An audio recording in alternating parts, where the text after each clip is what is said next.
It's a beautiful sunny spring day here on the Isle of Wight, so I'm grabbing some sketching supplies and going on an adventure.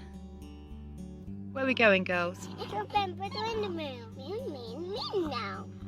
Join myself, Dave the dog and the rest of the Clarks as we take a stroll along Brading Marshes to Bembridge Windmill, which is what I want to sketch for this week's video. What have you got? Dandelion. Again?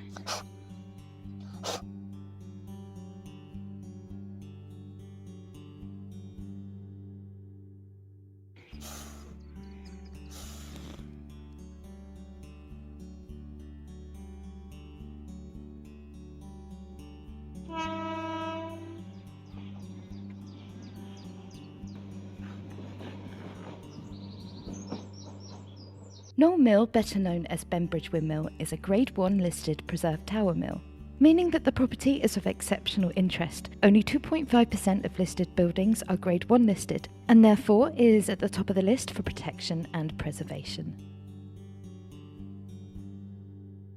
Built in the 1700s, this is the only windmill that remains on the island. It's late lunch. Make Baba too. What do we use for that for? We twist the thing round. And then a flower comes out. I was a bit indecisive as to what angle I was going to sketch of the windmill today. Originally constructed with stone rubble, the south side of the mill with the sails unfortunately had to be rendered with cement to preserve the building, and so you can't see the beautiful stonework. On the north side you can, but you can't really see the sails so well, so I went for the south side. I did do a very quick outline of the windmill on the page first. I wanted to make sure I had the placement right before adding any watercolour. As usual today I'm working on some A4 cold pressed 300 GSM Canson watercolour paper, and I'm using my Mungyo pan set with a tube of Payne's Grey from Daniel Smith's. In case you're interested, I will list all the materials that I used in today's video in the description below. So to start off this sketch, I add a wash of clean water to wet the paper, and then I use some ultramarine blue which I slightly muted with some white, and then I'm adding it wet on wet to create this beautiful blue spring sky.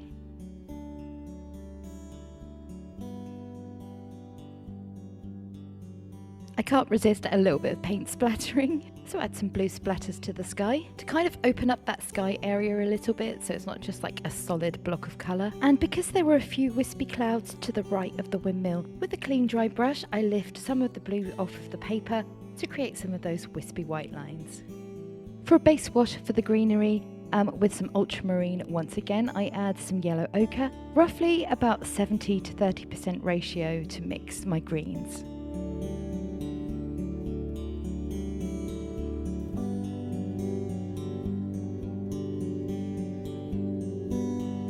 In an ideal world, I would have loved to have filmed sketching on location. In reality, our girls were definitely having one of those days that needed 2 sets of eyes on them at all times. Don't let those innocent faces that you saw at the start of the video fool you.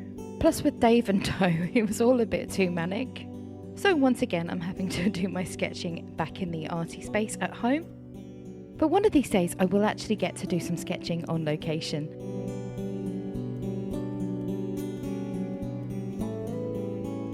I added some yellow ochre to the grass at the front of the windmill, and then I'm gently lifting off some of the blue from the bottom of the sky to create a little bit more clouds. For the fences that surround the windmill, I'm going to be using some burnt sienna. I'm only adding the initial light wash at the moment, but once they dry, I do go back over them and add some more colour, give them a bit more dimension and shadows. And to use the same colour for the render on the windmill. Straight out of the pan, but quite diluted. I'm not quite sure, but I seem to be taking quite a cautious approach with regards to the first wash. So I changed that up a little bit and started dropping in more colour because it was all looking just a bit too flat.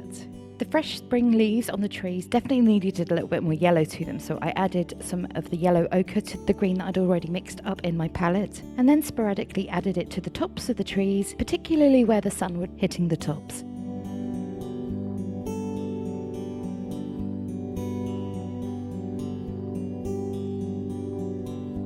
I used burnt umber for the roof, which later on I add some Payne's Grey to add shadows and contrast. I was intending to leave some negative space for the sails, but then I thought that's far too fiddly and I have a plan for that later on.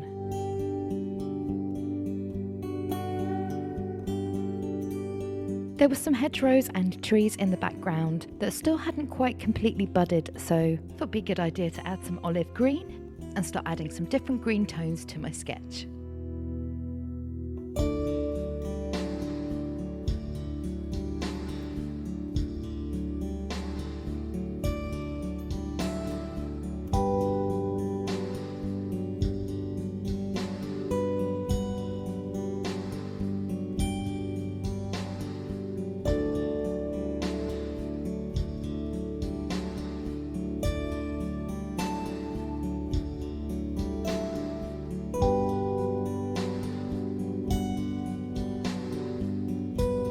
Whilst I'm nearly finished with the first sort of wash before I add any details with the penwork and maybe a little bit more paint, a little bit of the history of the building, Bembridge Windmill was immortalised in a watercolour by J.M.W. Turner. When the English romantic painter, printmaker and watercolourist visited the island in 1795, he began a watercolour showing the sea lapping at the bottom of the hill. Sadly, he never finished the piece. There's a copy of the unfinished painting kept in the windmill kiosk, which is managed by the National Trust. As I said before, it was built in the 1700s and continued to be a working mill for over 200 years until 1913. It fell out of use when its workers left the island to fight in World War I, and it never returned to service. During the First World War, the windmill was used as a shelter by the Volunteer Reserve and also the night duty. It was also used by the Home Guard headquarters during World War II. Being a small country mill, it was probably never prosperous enough to be updated with modern machinery, so much of its original construction is still intact. Now, I wasn't sure if I was going to add all this footage that I took into this video, but being someone who was absolutely terrified of heights, I pushed myself to climb those really terrifying stairs to record all the inside of this windmill. As I've had quite a lot of you guys comment that you like the history of the locations that I've been sketching, so I decided to add it in. But apologies if the camera works a little bit shaky. I was terrified. And how I'm not still stuck on the top floor, because going down those stairs was not something that I ever want to repeat anytime soon. I have so much respect for the people that used to run this mill. But I'm really glad that I did do it because it was really interesting and I absolutely loved it. If I could move in and change the stairs, I would.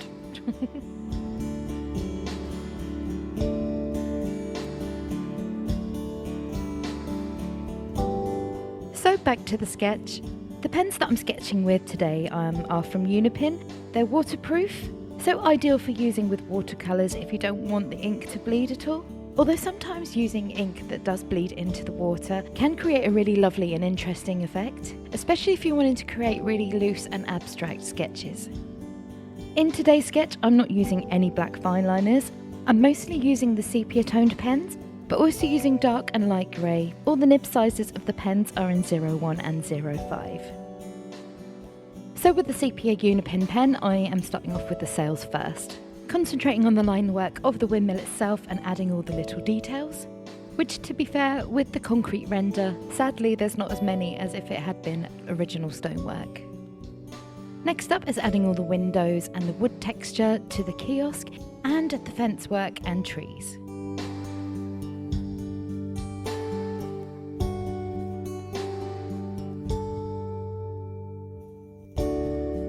Before I continued adding any more texture with the pens, I decided that I needed to add some more dark green to those trees because it was really getting to me how washed out they were looking. So I mixed up some Van Dyke green with a little bit of burnt umber to add some darker values to the trees.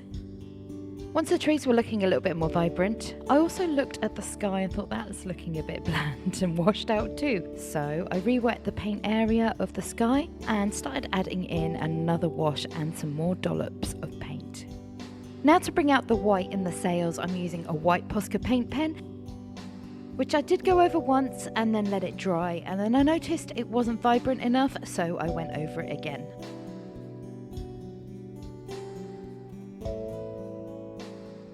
For the smaller details on the sail, I use a white gel pen from Gellyroll and it's a size 08.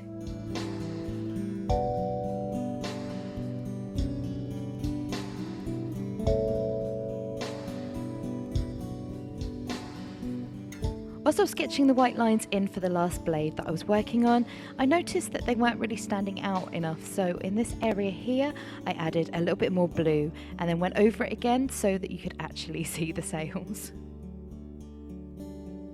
I've kind of been neglecting this area over here to the left of the windmill, so I'm going to add all the leafy details into the bushes. I decided not to add the benches that are there in real life because they weren't that pretty to look at. They weren't very ornate benches or anything, and I wanted the main focus to be on the windmill and not some random benches. Anyway, there's not much left to add to the sketch, just adding some more shadows and some details, especially on the grass, and then we're pretty much there. I'll be really interested to know what you guys think of this week's sketch. If you're a local and you have any suggestions of where you'd like me to sketch next, or if you're indeed familiar with the island, then don't be shy, let me know. And any of you lovely people watching, leave me a comment and let me know what you think, because I really love hearing from you guys. Your comments genuinely brighten my day. I hope you enjoyed today's video. If you did, then please give it a thumbs up, and if you'd like to support the channel and my art, then please consider hitting that subscribe button and notification bell so you can be notified when I upload future content. I have a really long list of different locations that I want to sketch for you around the island, so if you enjoyed this one, there's plenty more to come. Thank you so much for watching, and hopefully see you in the next one, and until then, take care.